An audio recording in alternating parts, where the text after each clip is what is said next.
pokea salamu zangu za dhati kutoka ndani ya moyo wangu, nikiwa na matumaini tele kwamba afya yako ni njema na hakuna lolote lile ambalo linaisumbua afya yako. Kama niko kinyume na matarajio, basi Mwenyezi Mungu akuauni pale ambapo panakuletea tashwishwi. Niko hapa kukupatia habari ambapo Rais wa Jamhuri ya Muungano wa Tanzania Dr. Samia Suluhu Hassan amesema kwamba serikali itafanya kila linalowezekana kuendeleza utendaji kazi wa mahakama kwa lengo la kuifanya uwe muhimili wenye hadhi duniani. Rais Samia ameyanena hayo Juni 15, 2025 wakati akihutubia kwenye hafla ya kumwapisha Jaji Mkuu wa Tanzania George Mcheche Masaju jijini Dodoma, ambapo ameongeza kwamba matarajio ya Watanzania ni kuona mahakama inaendelea zaidi kutoka ilipo sasa. Kadhalika amemtaka Jaji Mkuu Masaju kuendeleza utekelezaji wa mapendekezo ya Tume ya Haki Jinai kuanzia yale ambayo bado hayajatekelezwa. Akimzungumzia Jaji mstaafu Profesa Ibrahim Juma, amemshukuru na kumpongeza kwa kufanya kazi yake bila makandokando yoyote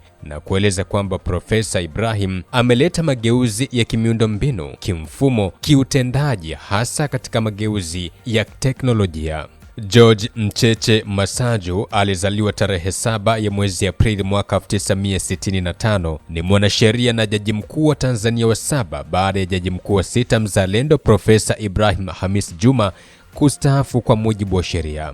Ni kwa nini George Mcheche Masaju anaitwa jaji mkuu wa 7 baada ya jaji mzalendo Profesa Ibrahim Hamis Juma? Wamewahi kuwepo majaji wakuu ambao hawakuwa wa Tanzania. Wa kwanza akiwa ni Ralph Windham ambaye aliongoza kuanzia mwaka 1964 hadi mwaka 1965. Akaja Philip Telford Georges ambaye yeye aliyatoa madaraka ya ujaji mkuu kuanzia mwaka 1965 hadi mwaka 1971. Philip Telford Georges alikuwa jaji mkuu wa Tanzania kuanzia mwaka 1965 hadi mwaka 1971. Pia aliongoza katika nyadhifa nyingine tofauti akiwa jaji wa mahakama ya rufaa. Miongoni mwa kazi ambazo amewahi kuzifanya, jaji mkuu mahakama kuu ya Tanzania mwaka 1965 hadi mwaka 1971.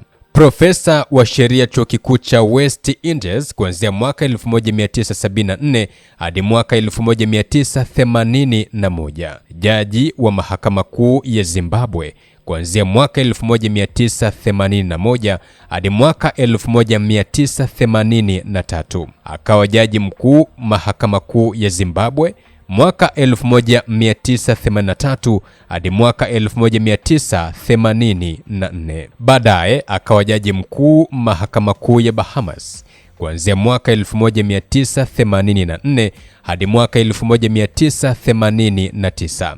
Akawa jaji mahakama ya rufaa visiwa vya Cayman tangu mwaka 1985. Baadaye jaji mahakama ya rufaa Shelisheli tangu mwaka 1987. Kwa upande wa Ralph Windham, alikuwa mwanasheria Mwingereza aliyefanya kazi katika nyadhifa mbalimbali wakati wa ukoloni, kuanzia Palestina, Ceylon, Kenya, Zanzibar na Tanganyika. Hawa ndio wamewahi kuwa majaji wakuu ambao sio wa Tanzania. George Masaju anakuwa wa 7 kwa sababu hizi. Kuanzia mwaka 1971 hadi mwaka 1977, jaji mkuu wa Tanzania mzalendo alikuwa ni Augustine Saidi. Mwaka 1977 hadi mwaka 2000, jaji mkuu wa Tanzania mzalendo akawa ni Francis Lucas Nyalali. Kuanzia mwaka 2000 hadi mwaka 2007, jaji mkuu mzalendo akawa ni Barnabas Samata. Mwaka 2007 hadi mwaka 2010, jaji mkuu wa Tanzania mzalendo alikuwa ni Agustino Ramadhan. Mwaka 2010 hadi mwaka 2017, jaji mkuu mzalendo akawa ni Mohamed Chande Othman. Na kuanzia mwaka 2017 hadi kustaafu kwake mwaka 2025, jaji mkuu wa Tanzania mzalendo alikuwa ni Ibrahim Hamis Juma. Kwa hiyo ukihesabu majaji wazalendo hapa ni 6.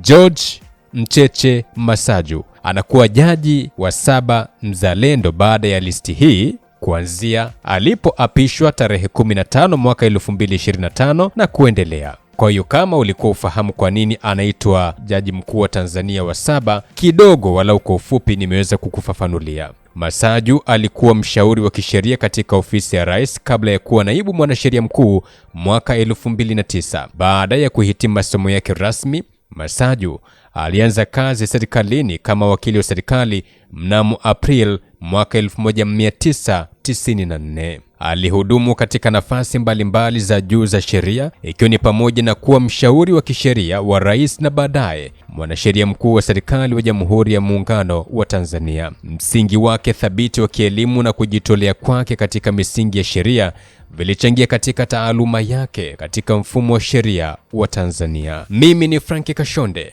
Nitafurahi na kujisikia fahari pale ambapo nitaiona komenti yako chini ukinieleza mtazamo wake kuhusiana pengine na George Mcheche Masaju na kipi unakitarajia katika utendaji wake. Usuhuba wetu uendelee kwa jina la Simulizi na Sauti.